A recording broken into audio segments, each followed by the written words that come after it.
नमस्कार साथियों, अगर बिना शादी के एक महिला किसी पुरुष के साथ काफी लंबे समय से रह रही है तो क्या ये किसी प्रकार का लीगल राइट उसको देगा एक मैट्रिमोनियल डिस्प्यूट में। हाल ही में मद्रास हाईकोर्ट का इस इशू पर एक लेटेस्ट जजमेंट आया है। चलिए जानते हैं उसके बारे में ब्रीफ में। ये केस आर कलाई सेल्वी वर्सेस जोसेफ का है, जिसको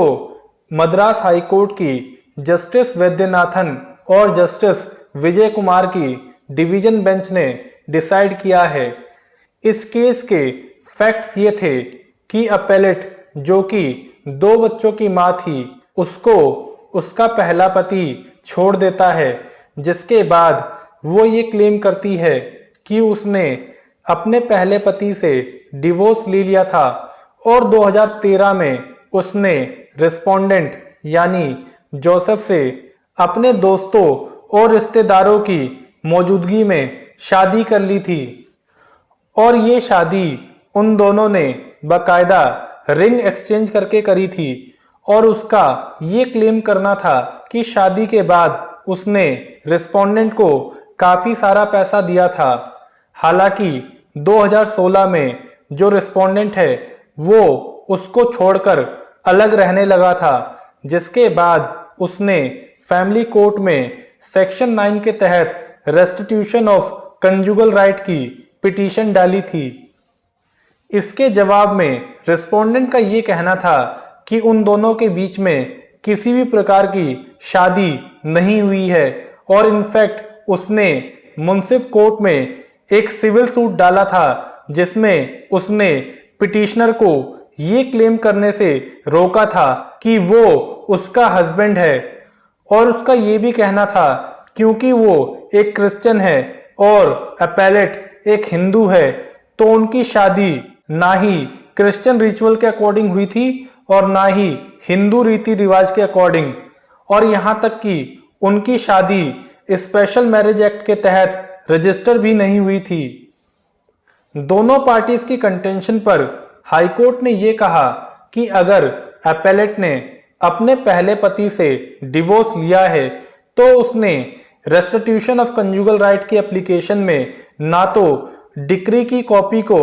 और ना ही कोर्ट के ऑर्डर की कॉपी को फाइल किया है और यहां तक कि उसने ये भी नहीं बताया कि वो कौन सा केस था या फिर केस का नंबर क्या था, जिससे कि ये साफ होता है कि अपेलेट अभी भी एक मैरिड वुमन है और उसको उसके पति के द्वारा डेजर्ट कर दिया गया है और उसने कोई भी डिवोर्स नहीं लिया। और ये साफ दर्शाता है कि वो अभी भी उस पर्सन की वाइफ है जिसका नाम उसने डेलिबरेटली डिस्क्लोज नहीं किया।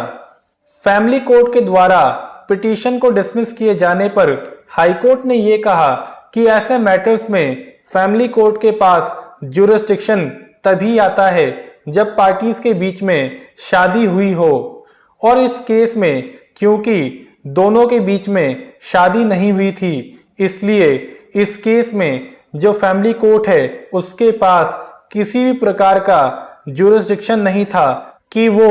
अपेलेट की पिटीशन को एंटरटेन करे। आगे हाईकोर्ट ने कहा कि जब शादी किसी भी कानून के तहत सोलेमनाइज नहीं हुई है तो अगर ये भी अज्यूम कर ले कि दोनों पार्टीज काफी समय से एक साथ रह रहे थे तो भी ये कोई राइट नहीं देगा रेस्टिट्यूशन ऑफ कंजुगल राइट की एप्लीकेशन को फाइल करने के लिए। कोर्ट ने कहा कि काफी लंबे समय से अगर पार्टीज एक साथ रहते हैं तो ये मैट्रिमोनियल डिस्प्यूट में किसी भी प्रकार का लीगल राइट किसी भी पार्टी को नहीं देगा और ये तब तक नहीं मिलेगा जब तक दोनों पार्टीज के बीच में किसी कानून के तहत उन दोनों में शादी ना हो जाए। और इन ऑब्जर्वेशंस के बाद हाईकोर्ट ने इस अपील को डिसमिस करते हुए जो फैमिली कोर्ट का ऑर्डर था उसको अपहोल्ड करा। और लास्टली इसी प्रकार की लेटेस्ट अपडेट के लिए विधि गंगा को सब्सक्राइब करके बेल आइकन को ऑन करना ना भूलें।